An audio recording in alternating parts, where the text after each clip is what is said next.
Hello again. It's Tribune-Star beat writer, ISU beat writer Todd Golden. Little different setting today. I'm here in my office. Forgot to bring my iPad to the game, so that was some derpness on my part. You can see the old high school pennants up there. I like those. I think I'm blocking it out. Got Gersmeyer and Garfield and Wiley, among others. I think my kids would have gone to Wiley, so I guess go Red Streaks. Would have been across the street from my office. Anyway, enough about that. Good day for the Sycamores. They defeat Southern Illinois 78-58 at Holman Center earlier this afternoon. And great response after a poor game at Missouri State on Wednesday. Really not a whole lot to pick at. Indiana State played very well offensively, shot 49% from the field, 50% from three-point range, and got a lot of contributions from pretty much everybody on the roster. Justin Gant kind of set the tone early. He scored ISU's first 8 points on his way to 16 and was much more active than he was down at Missouri State on Wednesday and was helpful on the boards. He and Jake Kitchell ran a lot of high-low action early. And unlike the way they normally do it, they ran the high-low off the wing, which kind of discombobulated SIU's defense a little bit. It meant that the help couldn't collapse in from both sides as it can when you do that via the top of the key, as ISU normally does their high-lows, and worked out. Gant got on a roll, and then everybody else did as well. Brenton Scott led Indiana State with 17. He scored 11 in a quick spurt to start the second half after ISU led by, it was 37-23 at halftime, and Anthony Bean got on a roll, scored SIU's first 8 points, but the Salukis couldn't make any dent in the Sycamores' lead as Scott matched what he did. A lot of other good contributions, too. Trey Bennett had 9 rebounds, 8 points, and 5 assists against 1 turnover. So great game for Bennett today.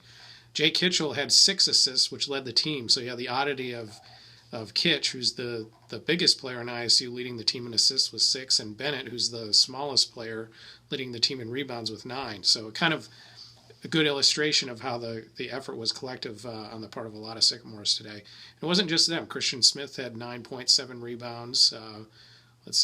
Grant Prusader had 8 points. Devontae Brown had 10 points and was his usual self. Also had 5 assists, did a good job penetrating SIU's defense and doing some things for his teammates. And TJ Bell had a decent game in the paint. He was 3 for 3 for 6 points. So that's what the Sycamores had to have after a bad game on Wednesday. And I think that game Wednesday can be used as a rallying cry for the Sycamores for the rest of the season. I hope it does anyway. I mean, if you can focus on a bad game, sometimes that's a good thing if you can move forward from it the right way.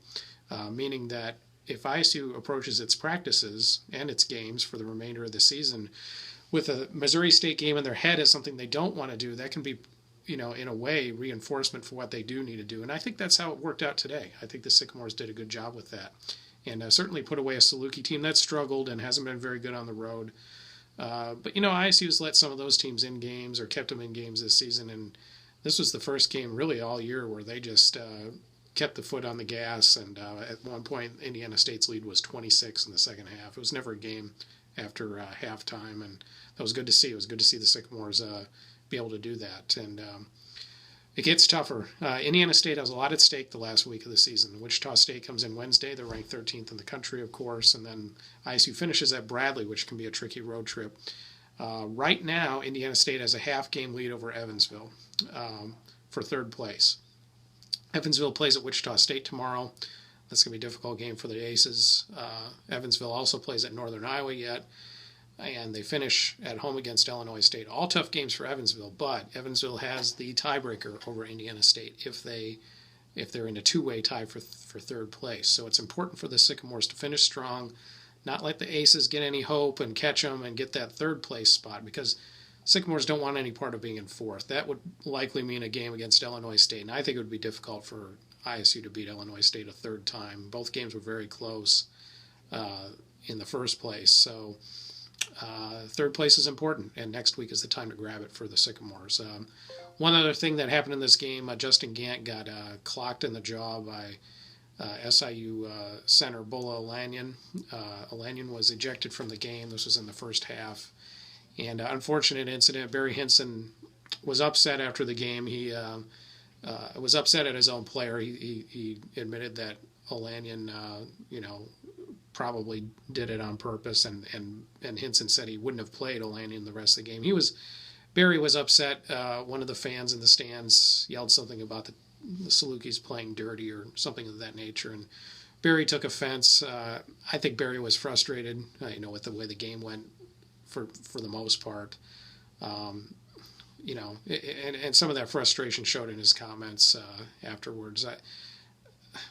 If I'm being honest, though, that's probably something you'd hear in pretty much any gym anywhere, from any fan base. So while I understand where Barry's coming from, not sure that, you wouldn't hear that down at SIU Arena if the roles were reversed. So anyway, it's a tempest in a teapot. Didn't really affect the game very much one way or the other, and it is what it is. But at any rate, I'm going to sign off from my office. Indiana State wins 78-58. Like I said, big game on Wednesday as Wichita State visits Hallman Center for senior night. And we'll talk to you then. Thanks for watching. Bye.